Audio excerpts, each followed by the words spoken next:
Hello everyone. सभी को नमस्कार है, सभी को वेलकम है एवरीबॉडी इन द क्लास। आज हम कंडक्टर्स के बारे में स्टडी करने वाले हैं।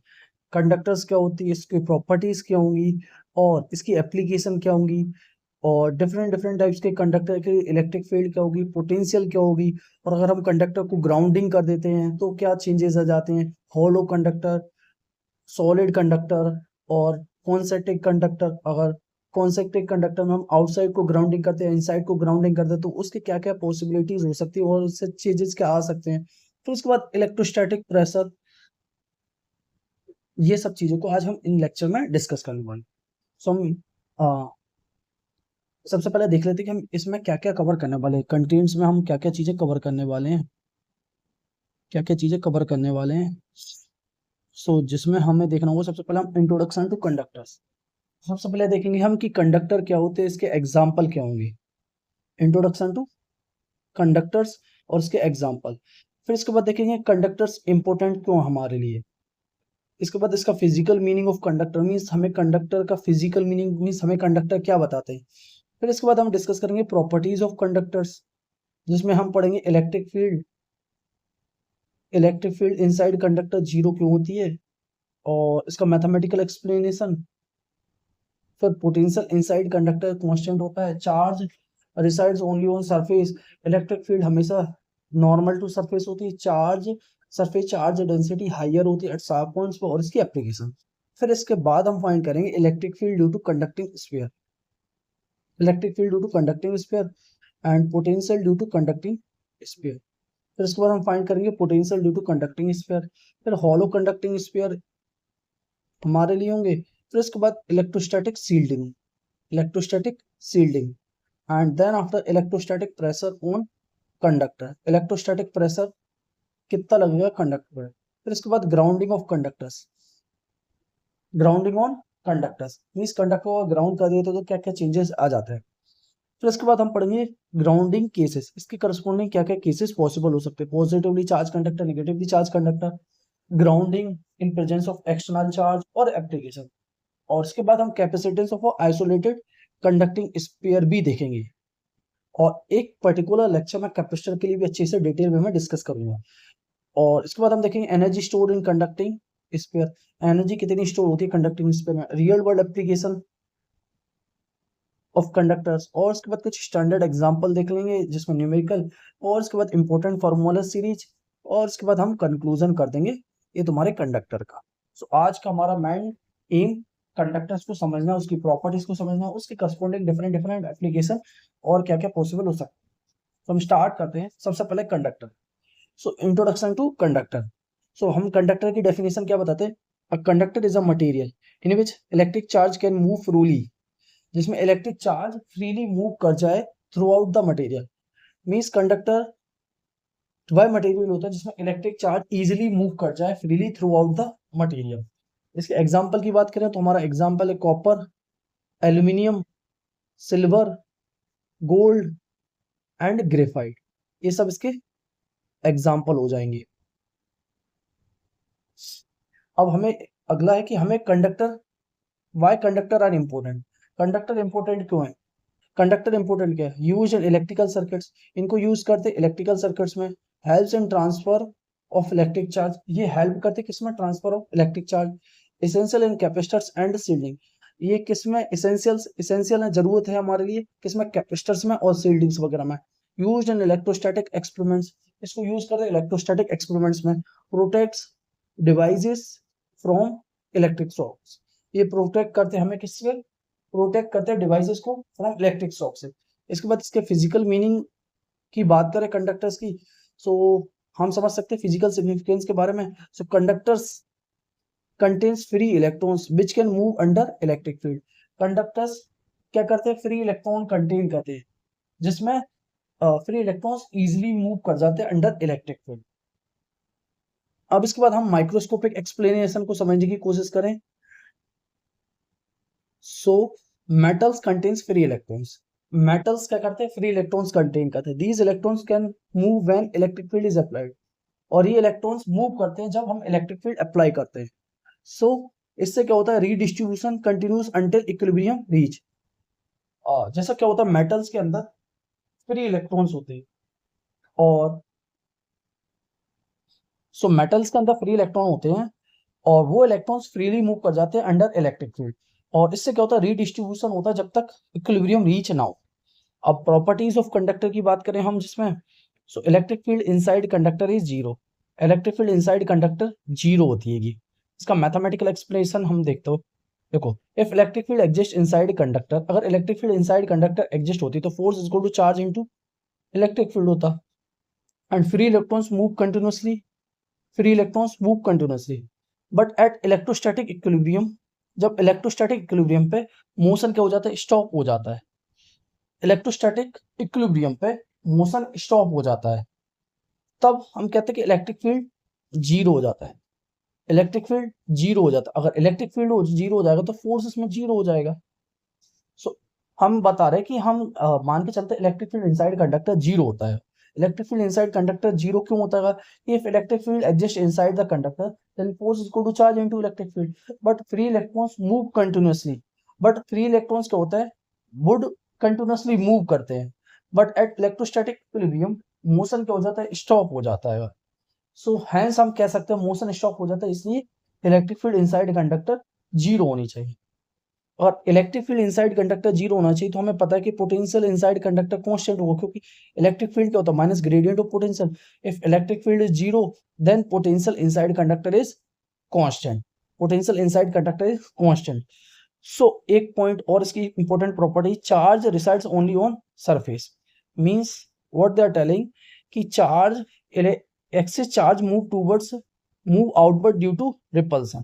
मीन जैसे हमारे पास ये बहुत सारे चार्जेस हैं, इसमें क्या होता है, बहुत सारे एक्सेस चार्जेस हैं, वो एक दूसरे में रिपल्सन होता है तो वो मूव करते कहाँ, सरफेस की ओर। Excess charge move outward due to repulsion, hence charge stay only on the outer surface. इसलिए चार्ज कहाँ स्टे करते, आउटर सरफेस पे ओनली स्टे। इसलिए हम कहते हैं electric field inside conductor is zero.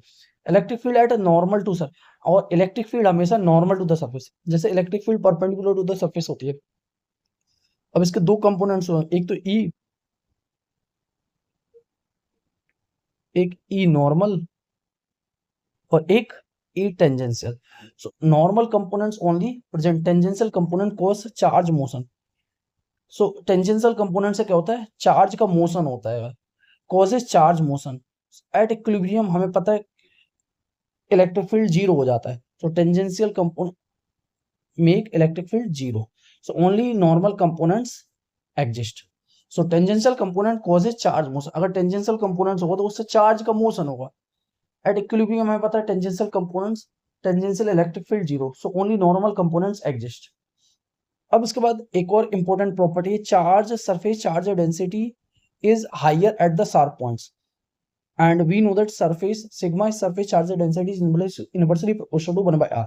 Mean जिसका रेडियस ऑफ कर्वेचर ज्यादा होगा वहाँ सरफेस चार्ज डेंसिटी कम होगी, और जिसका रेडियस ऑफ कर्वेचर कम होगा वहाँ सरफेस चार्ज डेंसिटी ज्यादा होगी। जैसे यहाँ रेडियस ऑफ कर्वेचर कम है, सो यहाँ सरफेस चार्ज डेंसिटी, यहाँ चार्ज ज्यादा है, यहाँ सरफेस ऑफ कर्वेचर ज्यादा है तो यहाँ charge resides only very small, ये बता रहा है। अब इसके बाद इसकी एप्लीकेशन की बात करें, सो इसकी application lightning of rods, corona discharge, electrostatic precipitators, ये सब इसकी एप्लीकेशन हो जाएंगी। अब इसके बाद हम electric field to conducting sphere, now हम electric field to conducting sphere के लिए फाइंड करेंगे। हमने already electric properties of conductor already discuss कर लिए। अब electric field due to conducting sphere, then potential due to conducting sphere, और उससे रिलेटेड डिफरेंट एप्लीकेशन को और डिस्कस करेंगे। तो सबसे पहले हम फाइंड करते हैं electric field due to conducting sphere. तो सबसे पहले हम आउटसाइड फाइंड करेंगे, तो वही गॉस लॉ हम अप्लाई करेंगे। और हमें पता है electric field inside conductor zero होती है, क्योंकि charge resides only on the surface of a conductor, और electric field always perpendicular to the surface. और जब हमें इलेक्ट्रिक फील्ड आउटसाइड फाइंड करनी होगी तो सबसे पहले हम गॉसियन सरफेस ड्रॉ करेंगे, और ये स्मॉल r रेडियस हो जाएगा। So again we apply Gauss law, E dot ds is equal to charge include divided by epsilon naught. So E into यहां देखो electric field vector and area vector both are in same direction, so E dot d A means E d A cos zero one हो जाएगा, इसलिए and area vector हमारा क्या हो जाएगा 4 पाई are square, इसको तो चार्ज इंक्लूड व एप्सिलॉन नॉट। सो हम डायरेक्टली लिख सकते हैं electric field outside E is equal to 1/4 pi epsilon naught Q by are square, means हम इससे कंक्लूड कर सकते हैं electric field is inversely proportional to 1/r square outside the sphere, outside the sphere. और अगर सरफेस की बात करें एट द सरफेस, तो हम just at surface small are is equal to capital R put कर देंगे, तो हमें electric field at the surface पता चल जाएगी। E is equal to 1/4 pi epsilon naught Q by are square, Q by are square. और in the similar way electric field inside the conducting sphere find करना होगा। So हमें पता है electric field inside the conducting sphere zero होगा। क्यों होगा? क्योंकि अगर जैसे सपोज करो मैं इधर गॉसियन सरफेस ड्रॉ करूं, गॉसियन सरफेस ड्रॉ करूं inside the conducting sphere, inside the Gaussian surface कोई चार्ज इंक्लोज है ही नहीं है, तो चार्ज इंक्लोज नहीं है, तो charge total charge inside a conducting sphere zero है, इसलिए हम कह सकते हैं कि electric field inside conducting sphere zero. अब इसके बाद हम इसका ग्राफ भी ड्रॉ कर सकते हैं, electric field versus distance a graph. ये तुम्हारा small are is equal to capital R, electric field inside conducting sphere zero है एंड आउटसाइड ये वेरी करेगी 1/r स्क्वायर की तरह, 1/r स्क्वायर की तरह। और इसके बाद हम अगला है potential due to conducting sphere. Potential due to conducting sphere कैसे फाइंड करेंगे? हमें इलेक्ट्रिक फील्ड ऑलरेडी फाइंड कर ली, अब potential due to conducting sphere.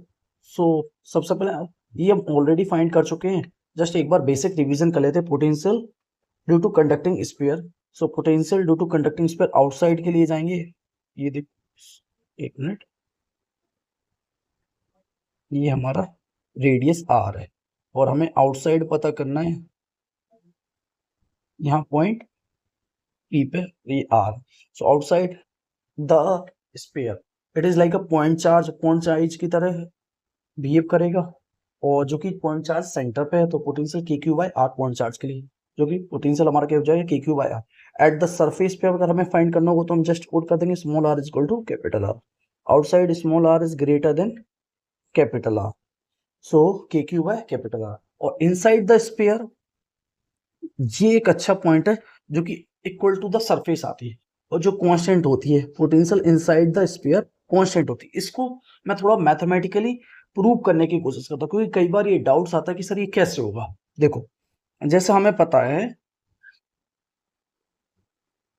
Electric field हमारा क्या होता है माइनस ग्रेडियंट ऑफ पोटेंशियल, और हमें पता है electric field inside inside electric field inside sphere, हम इसको ऐसे लिख सकते हैं minus del V by del r. समझने के लिए electric field inside conducting sphere zero है, सो हम कह सकते हैं del V by del r is equal to zero है।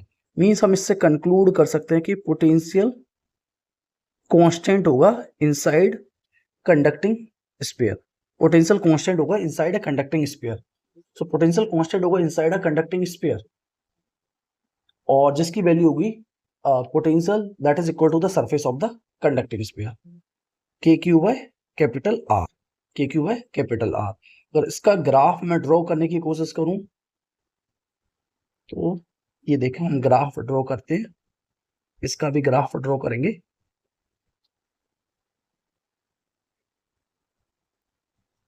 ये तुम्हारा हो जाएगा potential as a function of r, ये तुम्हारा हो गया small are is equal to capital R.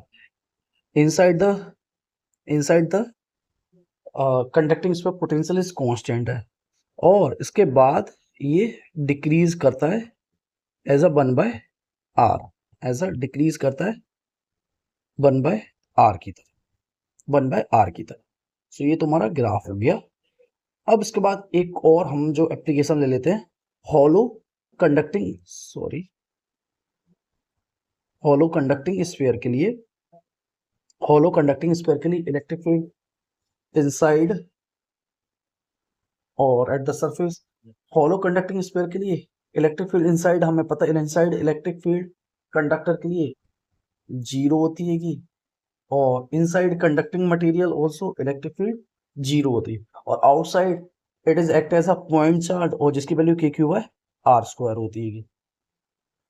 और इसका अगर ग्राफ ड्रॉ करना चाहूंगा मैं तो वो सिंपल, ज्यादा कोई डिफिकल्ट नहीं है। इनसाइड 0 की और आउटसाइड वेरी करेगी 1/R²। In the similar way potential की बात करें inside a cavity and conductor के अंदर, सो पोटेंशियल इनसाइड कैविटी के लो या फिर कंडक्टर के लो, तो वहां तो पोटेंशियल इनसाइड कंडक्टर कांस्टेंट होती है जिसकी वैल्यू हो जाती है KQ/R। इसका फिजिकल मीनिंग की बात करें तो इलेक्ट्रिक शील्डिंग ऑक्योर्स, मींस इससे हमें पता चलता है इलेक्ट्रिक शील्डिंग ऑक्योर्स मींस बाहर से कोई भी इफेक्ट इनसाइड नहीं पड़ेगा। Means electric field shielding means बाहर कुछ भी एक्सटर्नली हो रहा हो, बाहर कुछ भी हो रहा हो, इनसाइड कंडक्टर उसका कोई इफेक्ट नहीं आएगा, जिसको हम इलेक्ट्रिक शील्डिंग ऑक्योर्स कहते हैं। इसके एग्जाम्पल एप्लीकेशन की बात करें सो फैराडेज कीज इसका सबसे अच्छा एग्जाम्पल हो जाएगा। अब इसके बाद एक नेक्स्ट इंपॉर्टेंट हमारा है इलेक्ट्रोस्टैटिक शील्डिंग। इलेक्ट्रोस्टैटिक शील्डिंग जो कि अभी मैं बोल रहा था ना, अब इसको डिटेल में एक बार समझ लेते हैं। इलेक्ट्रोस्टैटिक शील्डिंग क्या होती है? इलेक्ट्रोस्टैटिक शील्डिंग होती है protection of a region from external field. Means हम बाहर की एक्सटर्नल फील्ड से हमें एकदम प्रोटेक्शन मिलती है using conductor. Means inside conductor हमें पता है इलेक्ट्रिक फील्ड 0 होता है, इनसाइड कंडक्टर इलेक्ट्रिक फील्ड 0 होता है, और बाहर एक्सटर्नली कुछ भी हो रहा हो उसका इफेक्ट इनसाइड कंडक्टर कुछ नहीं होगा। Means protection of a region from external field using conductor is called electrostatic shielding. Means external fields, जो एक्सटर्नल इलेक्ट्रिक फील्ड जो कंडक्टर के बाहर कुछ भी डैमेज कर रहा हो उसका इफेक्ट इनसाइड कंडक्टर कुछ नहीं होगा। जैसे एक अच्छा एग्जांपल, रियल एग्जांपल देता हूं, जैसे कभी कभी बिजली कड़कती है, एकदम से बारिश हो रही होती है तो बाहर बिजली कड़क रही होती है, तो कहते हैं कि तुम ऐसी जगह पे बैठ जाओ जहां इलेक्ट्रिक फील्ड ना पहुंच पाए, तो तुम कहते हो कि कार वगैरह में बैठ जाओ। कार वगैरह में बैठ जाओगे तो वो एक्ट एज अ कैविटी की तरह एक्ट करेगी। मींस बाहर बिजली कुछ भी कड़क रही होगी उसका इफेक्ट इनसाइड कुछ नहीं होगा, उसका इफेक्ट कुछ नहीं होगा। जैसे बाहर कुछ भी इलेक्ट्रिक फील्ड वगैरह दे रखी है, हमें पता है इलेक्ट्रिक फील्ड इनसाइड कंडक्टर 0 होगी, तो ये एक्ट करेगी कैसे? इलेक्ट्रोस्टैटिक शील्डिंग की तरह, इलेक्ट्रोस्टैटिक शील्डिंग की तरह, इलेक्ट्रोस्टैटिक शील्डिंग की तरह एक्ट करेगी।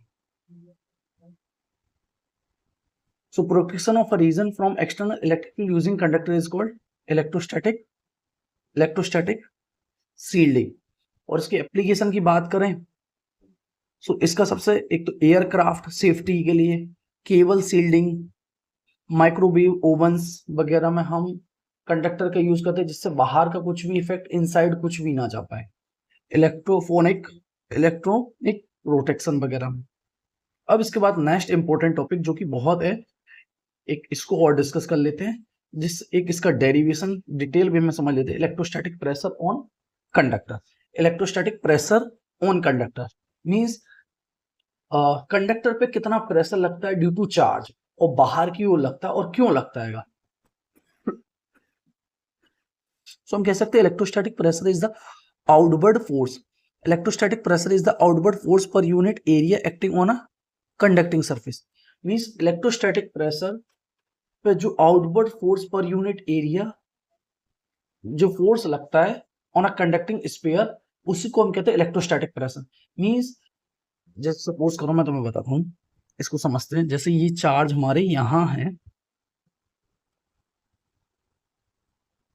अब ये एक दूसरे पे रिपल्सन लग रहा होता है जिससे फोर्स बाहर की ओर लगता है, कोशिश करता है कि कंडक्टर बाहर की ओर खींच जाए। तो हम क्या करते हैं, इलेक्ट्रोस्टैटिक प्रेशर को हम कैलकुलेट कर लेते कि कितना प्रेशर लगता है बाहर की ओर हर कंडक्टर में। Means electrostatic pressure is the outward force, means बाहर की ओर कितना फोर्स लग रहा है पर unit area acting on a conducting surface. Means बाहर की ओर कितना फोर्स लग रहा है पर यूनिट एरिया, उसको हम कहते हैं इलेक्ट्रोस्टैटिक प्रेशर। अब उसके बाद इसके डेरिवेशन की बात करूं मैं, तो हम समझते हैं डेरिवेशन, क्योंकि इसका फाइनल रिजल्ट याद करना होगा। वो कई बार इंटरव्यू वगैरह में या फिर डायरेक्टली असिस्टेंट प्रोफेसर या फिर सेट एग्जाम में वगैरह में डायरेक्ट रिजल्ट पूछ लेते हैं, और बहुत इंपॉर्टेंट रिजल्ट है और कई एग्जामों में बहुत बार मल्टीपल टाइम्स रिपीट हुआ है। तो हम कह सकते हैं DF is equal to force is equal to EdQ, means force is equal to charge into electric field. अब उसके बाद हमें पता है स्मॉल चार्ज के लिए DQ is equal to sigma DA। So हम इस वैल्यू को पुट रख देते हैं, DF is equal to electric field into sigma DA। अब इसके बाद हमें पता है electric field due to conducting sphere क्या हो जाएगी, sigma upon epsilon naught, sigma upon epsilon naught. But हम एवरेज इलेक्ट्रिक फील्ड लेंगे, हम क्या लेंगे, एवरेज फील्ड लेंगे, क्योंकि अब डिफरेंट डिफरेंट पार्ट से डिफरेंट डिफरेंट जगहों पे इलेक्ट्रिक फील्ड जा रही है, इसलिए हम एवरेज फील्ड लेंगे जो कि हमारा आ जाएगी sigma upon 2 epsilon naught. So DF is equal to sigma upon 2 epsilon naught, और यहां भी सिग्मा इंटू DA। अब इसके बाद हम क्या करेंगे, DF upon DA is equal to sigma square upon 2 epsilon, और ये हमारा क्या हो जाएगा, electrostatic pressure, means force acting per unit area, that is our electrostatic pressure, sigma square upon 2 epsilon naught, sigma square upon 2 epsilon naught, that is our electrostatic pressure, electrostatic pressure sigma square upon 2 epsilon, जो कि हमारा electrostatic pressure हो जाएगा। अब इसमें एक doubt और आता है, कई बार इंटरव्यू वगैरह में पूछ लेते हैं कि electric field always perpendicular to the surface क्यों होती है। जैसे सपोज करो मैंने माना कि इलेक्ट्रिक फील्ड किसी एंगल पे जा रही है और इसका एंगल, ये एंगल थीटा बना रही है, तो एक कंपोनेंट, एक तो टेंजेंशियल कंपोनेंट जाएगा और एक नॉर्मल कंपोनेंट आ जाएगा। जैसे मैंने कहा ये तुम्हारा A पॉइंट हो जाएगा और ये तुम्हारा B पॉइंट हो जाएगा, और हमें पता है inside conductor potential remains constant, means potential A is equal to potential B। और अगर इलेक्ट्रिक फील्ड टेंजेंशियल हो जाए तो चार्ज की, मींस अगर इलेक्ट्रिक फील्ड टेंजेंशियल हो जाएगा means potential of A will be greater than potential of B, means charge move करेगा हायर पोटेंशियल से लोअर पोटेंशियल की ओर, चार्ज मूव करेगा हायर पोटेंशियल से लोअर पोटेंशियल की ओर। बट हमें पता है कि इनसाइड कंडक्टर पोटेंशियल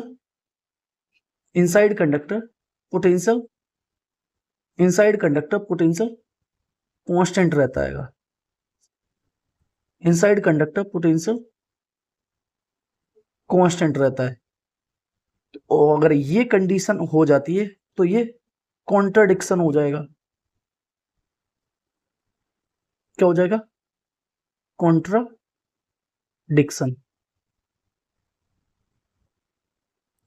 हो जाएगा। इसलिए हम electric field normal to the conducting surface अगर ये ले लेंगे तो इससे क्या हो जाएगा, potential of A is greater than potential of B, और विच इज नॉट पॉसिबल। हमें पता है इनसाइड सरफेस पे पोटेंशियल कांस्टेंट रहता है, it is act as a equipotential surface. So इसी बेसिस पर हम कह सकते हैं कि electric field always perpendicular to the surface, means normal to the conducting surface होगी। सो electric field always perpendicular to the surface, electric field is always perpendicular to the surface। और ये हमारा फॉर्मूला जो कि याद रखना है, सिग्मा स्क्वायर अपॉन 2 एप्सिलॉन है। इलेक्ट्रोस्टैटिक प्रेशर क्या होता है, force acting per unit area on a conducting surface. Electrostatic pressure is a outward force acting per unit area outward force पर unit area acting on a conducting surface. Means पर unit area पे जो outward force लगता है उसी को हम electrostatic pressure कहते हैं, और इसकी वैल्यू हो जाएगी sigma square upon 2 epsilon naught, sigma square upon 2 epsilon naught. अब इसके बाद इसके फिजिकल मीनिंग की बात करें, so surface charge repels each other and try to expand conductor. Means surface charge एक दूसरे को रिपेल कर रहे होते हैं और ट्राई करते हैं कि कंडक्टर एक्सपेंड हो जाए। Surface charge repels each other और try to expand, means surface charge एक दूसरे को रिपेल करते हैं और ट्राई करते हैं कि कंडक्टर एक्सपेंड हो जाए। ऐसा कंडीशन, सरफेस चार्ज रिपील करते हैं और कोशिश करते हैं कि कंडक्टर क्या हो जाए, एक्सपेंड हो जाए। इसके बाद इसकी एप्लीकेशन की बात करें हम, तो soap bubble analogy, high voltage systems, electrostatic spring, electrostatic spring इसके एग्जांपल हो जाएंगे। अब इसके बाद एक अगला एप्लीकेशन हमारा grounding of conductor, grounding of conductor. So connect conductor, अब मीन्स हम कंडक्टर को क्या करेंगे, ग्राउंडिंग करेंगे, और ग्राउंडिंग करने से हमें क्या क्या बेनिफिट हो सकते हैं, और ग्राउंडिंग करने से पोटेंशियल कांस्टेंट हो जाता है या जीरो हो जाता है, हम वो सब चीजों को समझ लेंगे। Connecting conductors to earth is called grounding of conductor. Grounding और अर्थिंग मीन्स हम कंडक्टर को कनेक्ट कर देंगे किससे, अर्थ से। Connecting conductor to earth, connecting means हम कंडक्टर को क्या करेंगे, कनेक्ट कर देंगे किससे, अर्थ से। इसी को हम कहते हैं ग्राउंडिंग या फिर अर्थिंग। अब हमें जरूरत क्यों पड़ेगी कंडक्टर को ग्राउंडिंग करने की, इससे हमारा बेनिफिट क्या होगा, हम क्या करेंगे, इससे हमें फायदा हो रहा है कि हम इससे रिमूव कर देंगे एक्सेस चार्जेस को। जो कंडक्टर में एक्सेस चार्जेस आ जाते हैं, means large amount of charges जाते हैं। जैसे आपने कभी कभी देखा होगा कि एकदम से बिजली बहुत तेज आ जाती है, तो हमारे बल्ब या फिर फोन वगैरह या फिर हमारे अदर इलेक्ट्रिकल अप्लायंसेस फट जाते हैं। पहले के टाइम पे आपने देखा होगा ना कि एकदम से बिजली बहुत तेज आ जाए तो टीवी वगैरह फ्रिज वगैरह सब बंद कर दो, बट आज के टाइम पे ये सब तो नहीं होता है। तो आज के टाइम में हम इस तरीके से अपने डिवाइस वगैरह बना ले कि हम पहले से अपने स्विचेस वगैरह में एक अर्थिंग पहले से करके रखते हैं। जैसे large amount of current, large amount of charges एकदम से फ्लो हो जाए, तो वो large amount of charges flow भी हो जाएंगे, तो हम उनको अर्थ में फ्लो करा देंगे, जिससे हमारे अदर अप्लायंसेस में कोई डैमेज ना हो पाए। तो मेन मकसद यही है कि हम जो एक्सेस चार्जेस कभी आ जाते हैं एकदम से, उनको रिमूव करना, maintain zero potential, mean zero potential को मेंटेन करना, प्रोटेक्ट इक्विपमेंट्स एंड ह्यूमंस। और जो एक्सेस नंबर ऑफ चार्जेस आते हैं उनको प्रोटेक्ट करना, इक्विपमेंट्स को प्रोटेक्ट करना और ह्यूमंस को। अब इसके लिए ग्राउंडिंग के डिफरेंट केसेस हमारे पास हैं, उनको समझने की कोशिश करते हैं। तो सबसे पहले हमारे पास positively charged conductor. So positively charge conductor के लिए हम क्या देखेंगे, electrons flow from earth to conductor. Means electrons flow होते हैं कहां से, अर्थ से। अगर जैसे हमारे पास पॉजिटिवली चार्ज कंडक्टर है तो इलेक्ट्रॉन्स कहां फ्लो होंगे, इलेक्ट्रॉन्स फ्लो होंगे अर्थ से। Electrons flow from earth to conductor, जिससे क्या हो जाए, पोटेंशियल बिकम जीरो हो जाए, जिससे पोटेंशियल जीरो हो जाए। और अगर नेगेटिवली चार्ज कंडक्टर है हमारे पास, नेगेटिवली चार्ज कंडक्टर है, तो excess electrons flows to earth. Means excess electron कहां फ्लो होंगे, excess electrons flow to earth, excess electrons flow to earth. और इससे क्या हो जाएगा, कंडक्टर बिकम न्यूट्रल, और पोटेंशियल बिकम जीरो। अब इसके बाद अगला केस हमारा क्या है, grounding in presence of external charge. अब हम ग्राउंडिंग करेंगे किस पे, in presence of external charges. Grounding in presence of external charges, जब हमारे पास कोई एक्सटर्नल चार्जेस प्रेजेंट हो तब हम ग्राउंडिंग करेंगे, तो क्या होगा, इंड्यूस चार्ज रिमेन्स। उससे क्या हो जाएगा, जब हम ग्राउंडिंग करेंगे किसी एक्सटर्नल चार्ज के प्रेजेंस में, तो उस सरफेस पर कुछ चार्ज इंड्यूस हो जाएगा, जिससे any how potential of a conductor become zero. Induce charge remains means induce charge हो जाएगा और उससे, बट हमारा मेन मोटिव रहेगा कि potential of a conductor remains zero हो जाए। यूज इन इलेक्ट्रोस्टैटिक इंडक्शन, इसको हम यूज करते हैं इलेक्ट्रोस्टैटिक इंडक्शन में। अब इसके एप्लीकेशन की हम बात करें तो लाइटनिंग प्रोटेक्शन वगैरह में हम इसका यूज करते हैं, इलेक्ट्रिकल सेफ्टी वगैरह में मैंने अभी जस्ट एग्जांपल दिया, electrical safety, static charge removal, sensitive electronic devices वगैरह में हम इसको यूज करते हैं।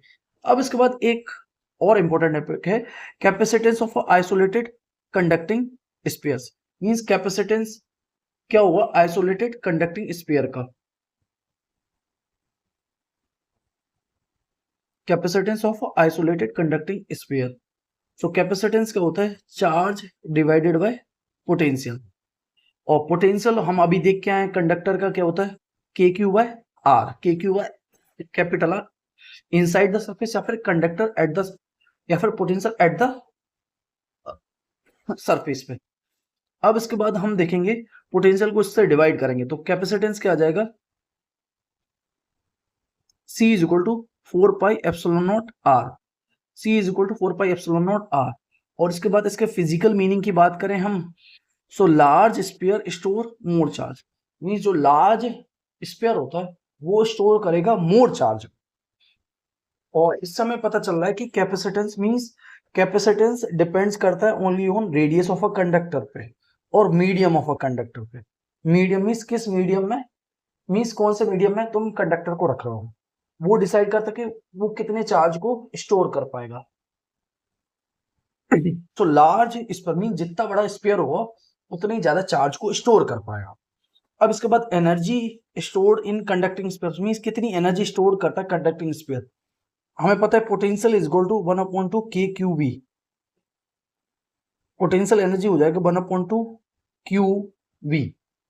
अगर हम पोटेंशियल को इसमें पुट कर देंगे, पोटेंशियल का फॉर्मूला हमें जस्ट अभी फाइंड करके 1/4 pi epsilon naught Q by r, q by r. So electrostatic energy हमारा क्या हो जाएगा k q square upon 2r। So potential energy हमें पता है पोटेंशियल एनर्जी होता है Q by V, Q by V। So हम इसको लिख सकते हैं के क्यू स्क्वायर अपॉन 2r, के क्यू स्क्वायर अपॉन 2r। और रियल वर्ल्ड एप्लीकेशन क्या हो जाएंगे इसकी, real world application of conductors, real world application क्या होंगे कंडक्टर्स की। एक तो सबसे पहले electrical transmission lines, means electrical का ट्रांसमिशन लाइंस कैपेसिटर्स में जो अब अभी हम देख लिए हैं, Faraday's keys, MRI shieldings, aircraft protection, touch screens, electronics वगैरह, इन सब में हम इसका यूज कर रहे थे। अब कुछ इसके स्टैंडर्ड न्यूमेरिकल्स वगैरह देख लेते हैं। तो सबसे पहला एग्जांपल हमारा a conducting sphere carries a charge Q is equal to 5 microcoulomb और इसकी रेडियस 0.1 मीटर है। तो हम सबसे पहले पोटेंशियल फाइंड कर लेते हैं। पोटेंशियल का फॉर्मूला के क्यू बाय आर, और के की वैल्यू हमें इसकी वैल्यू 9 इंटू 10⁹, 5 इंटू और चार्ज 5 माइक्रोकूलम, रेडियस 0. तो इससे हमें पोटेंशियल हमें पता चला 4.5 इंटू 10⁵ वोल्ट। सो हमने पोटेंशियल फाइंड कर लिया सरफेस पे ड्यू टू कंडक्टिंग स्फीयर के लिए। अब उसके बाद सरफेस चार्ज डेंसिटी हमारे पास, अब हम एक और इलेक्ट्रोस्टैटिक प्रेशर फाइंड करेंगे। जैसे हमारे पास सरफेस चार्ज डेंसिटी सिग्मा दे रखा है और हमसे बोला फाइंड इलेक्ट्रोस्टैटिक प्रेशर, तो electrostatic pressure sigma square upon 2 epsilon not, तो सिग्मा वैल्यू 2 इंटू 10⁻⁻⁶। सो इसमें अगर हम वैल्यू पुट करके देखें 2 into 10⁻⁻⁶, 2 into 10⁻⁻⁶ divided by 2 epsilon not 8.85 into 10⁻⁻12। So electrostatic pressure क्या हो जाएगा 0.226 न्यूटन पर मीटर स्क्वायर। सो ये आ जाएगा हमारा इलेक्ट्रोस्टैटिक प्रेशर। अब इसके बाद final summary important formulas conductor के लिए देख लेते हैं, जिसमें इलेक्ट्रिक फील्ड आउटसाइड स्फीयर के लिए क्या है k Q by are square outside, electric field inside conductor 0 होती है जो कि बहुत इंपॉर्टेंट है। पोटेंशियल आउटसाइड स्फीयर क्या है k Q by r, potential inside sphere क्या है कांस्टेंट है, पोटेंशियल इनसाइड स्फीयर कांस्टेंट है। इलेक्ट्रोस्टैटिक प्रेशर क्या हो जाएगा sigma square upon 2 epsilon naught. Sigma square upon 2 epsilon naught. Capacitance of a sphere C is equal to 4 pi epsilon naught R. C is equal to 4 pi epsilon naught R. Energy stored क्या हो जाएगी के q square upon 2R. के q square upon 2R. और surface electric field हमारी sigma upon electric field क्या हो जाएगी sigma upon epsilon not conductor के लिए. और नॉन कंडक्टर के लिए क्या होता है सिग्मा अपॉन 2 एप्सिलॉन नॉट. ये हमारी इंपॉर्टेंट फॉर्मूला और समरीज हो जाएगी. अब इसके बाद हम कंक्लूजन कर सकते हैं. Conductor contains free charges. Conductor contains free charges and electric field inside conductor become zero. Potential remains constant inside conductor. Excess charge stay on the surface. जो excess charge होते हैं वो कहाँ stay करते हैं on the surface. Electrostatic pressure causes outward force. जो electrostatic pressure होता है वो उसके कारण outward force बाहर की ओर लगता है. Grounding stabilizes electrical system. Grounding क्या करता है stabilizes करता है electrical systems को. Means पोटेंशियल जीरो कर देता है. अगर तुम्हारे पास कोई भी एक्सेस चार्ज फ्लो हो रहा है तो वो ग्राउंड में फ्लो करा देता है. Conductors are essential in modern electronics. हमें पता है conductors are very useful in everyday life और conductors are essential in modern electronics. I hope कि हमने कंडक्टर्स की बेसिक प्रॉपर्टीज हर एक प्रॉपर्टीज को डिटेल वे में समझा. फिर इसके बाद इलेक्ट्रिक फील्ड और पोटेंशियल डिफरेंट रीजन में ड्यू टू कंडक्टर फाइंड करा. फिर ग्राफ वगैरह को डिस्कस करा. फिर इसके बाद हमने ग्राउंडिंग ऑफ कंडक्टर देखा. फिर इलेक्ट्रोस्टैटिक शील्डिंग ऑफ कंडक्टर देखा और हमने डिफरेंट प्रॉपर्टीज को पढ़ा और उन प्रॉपर्टीज के बेसिस पे हमने कंक्लूजन करा. और याद रखना कि इंटरव्यूज वगैरह में कंडक्टर्स की प्रॉपर्टीज वगैरह पूछते हो और उन प्रॉपर्टीज को डिटेल प्रूफ पता होना चाहिए. कि जैसे आप बोले इलेक्ट्रिक फील्ड हमेशा परपेंडिकुलर क्यों होता है कंडक्टर के, टेंजेंशियल क्यों नहीं हो सकता है. तो मैंने इसका प्रूफ करा था कि जैसे अगर हम टेंजेंशियल ले लेते हैं तो हमें पता है कि electric potential at A higher हो जाएगा, potential at low B lower. Means charge flow from higher potential to lower potential.